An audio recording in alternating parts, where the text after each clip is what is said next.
सरहदों पे बहुत तनाव है क्या?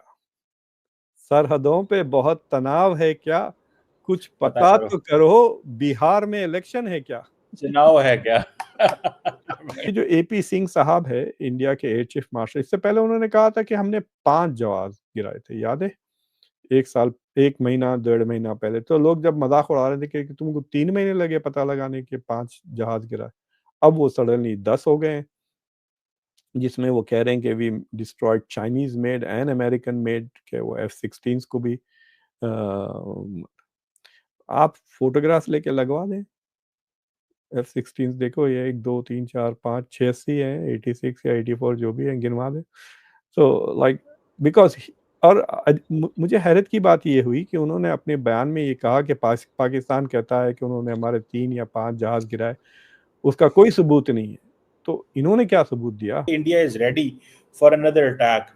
कल इंडिया की आर्मी चीफ ने कहा है कि अपने फौजियों को एक वीडियो जारी की इंडिया ने, जिसमें वो कह रहे हैं कि तैयार रहो, ऑपरेशन सिंदूर 2.0 होगा, आपको मौका मिलेगा, भगवान ने चाहा,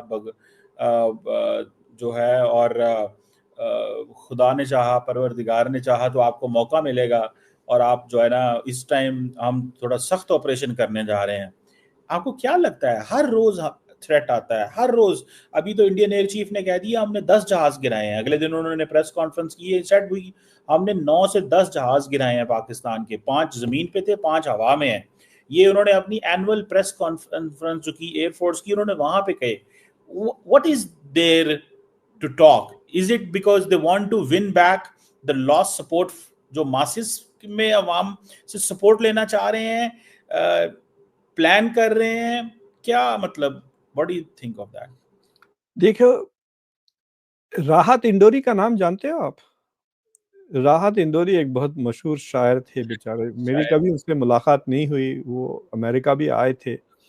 एनीवे उनका एक शेर है जो जो पूरा ये सिचुएशन को बहुत अच्छी तरह से एक्सप्लेन करता है। कहते हैं, सरहदों पे बहुत तनाव है क्या? सरहदों पे बहुत तनाव है क्या? कुछ पता पता करो, तो करो, बिहार में इलेक्शन है क्या? चुनाव है क्या? तो तो ये बिहार के इलेक्शन के लिए है। ये दिस इज द स्टेटमेंट के they are trying to shore up Modi का इमेज। थोड़ा लोग सवाल करने लग गए हैं पब्लिक में, और उतना ज़्यादा जोश और खरोश नहीं है। मोदी आजकल आरएसएस की भी बड़े-बड़े बातें कर रहे हैं उनके सपोर्ट में, और आई थिंक इंडिपेंडेंस के दिन वीर सावरकर की भी बात की उन्होंने। सो ही इज़ आल्सो डेस्परेट के आरएसएस का सपोर्ट जो पिछली बार यूपी में नहीं था उनको, महाराष्ट्र में था। तो यूपी में परफॉर्मेंस बहुत बुरा हुआ था, 2024 की बात है। तो सो ही वांट्स ऑल सपोर्ट, और ऐसा लग रहा है कि बिहार का election will be close, it will be tight, और अगर बिहार वो हार जाते हैं तो बहुत प्रॉब्लम हो सकती है, उनको खुद इंटरनली प्रॉब्लम हो सकती है। देखिए, अमेरिका की तरह सिस्टम नहीं है ना कि 4 साल आपके पास गारंटीड है, आप कमजोर भी हो गए तो will become a lame duck president, but आपकी प्रेसिडेंसी खत्म नहीं होती। लेकिन ये तो वेस्टमिंस्टर मॉडल है इंडिया का, तो उसमें तो इलेक्शन दिसंबर में हो सकते हैं, फिर से मिड टर्म, फिर से दोबारा, so it's a different kind of a system. तो मुझे लगता है कि मोदी इज बेसिकली फीलिंग कि हमारे जो हम जो बना के रखे थे इमेज कि हम ये करेंगे। तो मैं आजकल वो जो हमारी कॉन्फ्रेंस हुई थी वॉशिंगटन में, तो उसमें बहुत सारे रिपोर्टर से मुलाकात हुई, तो वो कह रहे हैं कि गोदी मीडिया के भी लोग सवाल करने लग गए थोड़े बहुत कि ये कैसा हो रहा है। वो खास तौर से जो अमेरिका और इंडिया के ताल्लुकात ख़त्म हुए हैं, और इतना हाइप जो था कि अरे मोदी और डोनाल्ड ट्रंप की इतनी ताल्लुकात हैं कि भाई दे वर अज्यूमिंग कि Trump is not America first but Hindutva first समझ रहे थे वो। इस तरह से बात कर रहे थे कि बस अब हमारे जेब में आ गई है अमेरिका की सरकार, और वही सरकार ने इनको लिटरली धुतकार दिया है, इन मेनी वेज। अभी तक देखो, कुछ बायलैटरल ट्रेड एग्रीमेंट नहीं हुआ। सो आई थिंक के मोदी का image has taken a dent, और उसको रीबिल्ड करने ये बड़े-बड़े बात। ये जो एपी सिंह साहब है, इंडिया के एयर चीफ मार्शल, इससे पहले उन्होंने कहा था कि हमने 5 जहाज़ गिराए थे, याद है? एक महीना 1.5 महीना पहले तो लोग जब मजाक उड़ा रहे थे कि तुमको 3 महीने लगे पता लगाने के 5 जहाज गिरा, अब वो सडनली 10 हो गए, जिसमें वो कह रहे हैं कि we destroyed Chinese made and American made के वो F-16 को भी आप फोटोग्राफ्स लेके लगवा दें।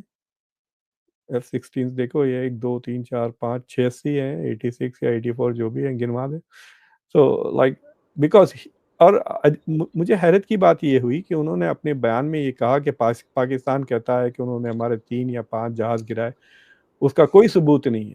तो इन्होंने क्या सबूत दिया कि हमने F-16 को गिरा दिया है? वो जो हैंगर्स में थे, दे वर सेइंग कि हैंगर्स में थे and we destroyed them. So I don't know why they think it is credible, but उनके जो भक्त हैं वो तो यकीन करना शुरू कर दिए हैं ऑलरेडी। मैं अपने कमेंट सेक्शन में देखता हूँ लोग आके ऐसा कहते हैं जैसा कि ये सच है, you know. So there are people believing it and that's all they want ना।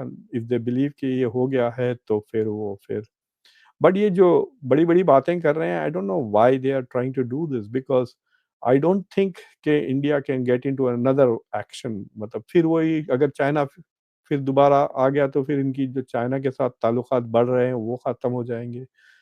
But it might be an interesting thing, मतलब from a thought experiment I would be very curious to see कि अगर operation Sindoor 2.0 होता है तो आपने जो पिछले 2-3 महीनों में जो बेसिकली वॉशिंगटन में नॉन स्टॉप घुसे हुए हैं, क्या will that impact China support? America तो नहीं सपोर्ट करेगा आपको जिस तरह से चाइना ने सपोर्ट किया था। तो विल ऑपरेशन सिंदूर 2.0 में will China be just as supportive as it was the first time around? That will be a good question, मतलब hypothetically speaking, to find out ना।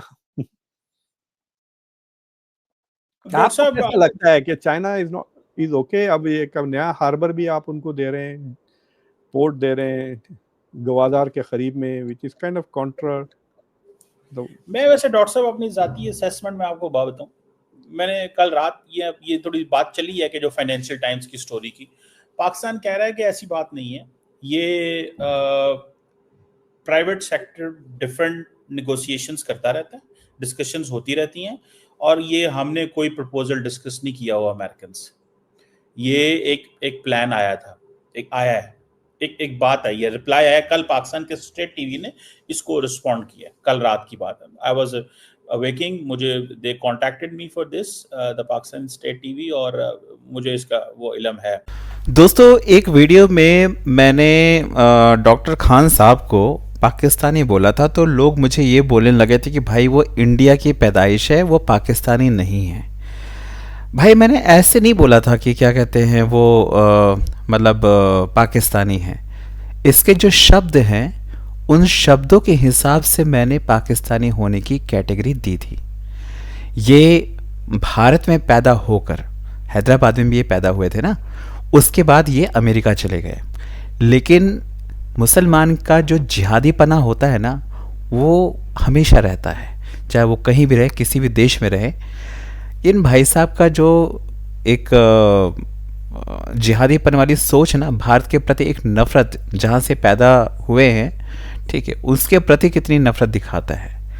देखो यार, हम लोग बहुत ना इधर उधर पॉलिटिक्स में अपने को आते नहीं है ना, हम लोग इन सब चीज़ों को जानते हैं। बेसिकली बात सिर्फ इतनी है कि 140 करोड़ की जनता ने जिनको सत्ता पर बिठाया है, ठीक है, वो अगर कोई बात करते हैं तो जाहिर सी बात है, हो सकता है 2-4 लोगों के मतभेद हो सकते हैं, लेकिन सुनना चाहिए कि क्या कह रहे हैं क्या नहीं कह रहे हैं। दूसरी चीज़, आपको उससे भी ज़्यादा भरोसा अपनी फ़ौज पर होता है कि फ़ौज क्या करे। वैसे फ़ौज बेसिकली कभी भी यूं ही बोलती नहीं है, लेकिन अगर बोल रही है तो वो सुनना चाहिए, क्योंकि अगर हम यहाँ सुरक्षित रह रहे हैं तो वो सिर्फ़ और सिर्फ उसी फ़ौज की बदौलत रह रहे हैं। लेकिन अगर फ़ौज ने कहा है ये सब, तो उसमें पॉलिटिकल पार्टी कहाँ से आ गई?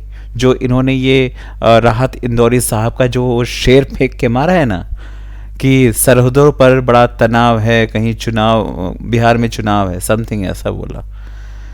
भाई पॉलिटिकल पार्टीज बोले तो समझ में आता है, क्योंकि ऐसा होता रहा है। लेकिन अगर आर्मी चीफ बोल रहा है तो उसको सुनना चाहिए। तो ये जो जिहादीपन वाली बुद्धि है ना, और वहाँ बैठकर अमेरिका के ये गीत गा रहे हैं और भारत को कहीं ना कहीं नीचा दिखा रहे हैं, ये कोई भारतीय नहीं हो सकता है। ऐसे ही लोगों के जो शब्द है ना, वो पाकिस्तानी मीडिया अपनी ज़बान से निकालता है। आप लोग क्या कहते हैं? कमेंट करके बताएं। चैनल पर अगर नए हैं तो चैनल को सब्सक्राइब करें और इन भाई साहब के बारे